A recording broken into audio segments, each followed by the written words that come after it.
Ay, baka bibili ng panghanda tomorrow. Ano nag-una yung biskin na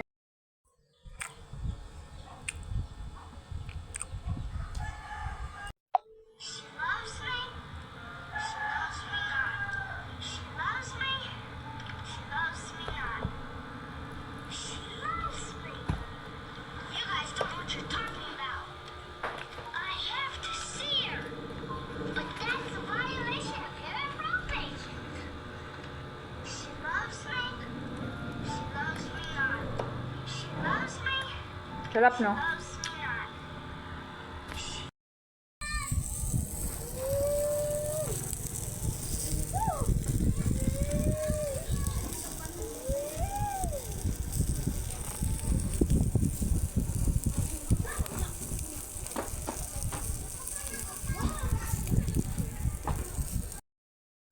Wow, we have fresh durian, aray. Fresh from Davao. So, ayan, tatlo yan. Yung isa, dinala na doon sa kabilang baryo, sa Masgad.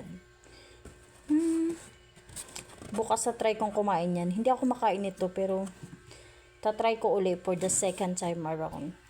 Until magustuhan ko siya.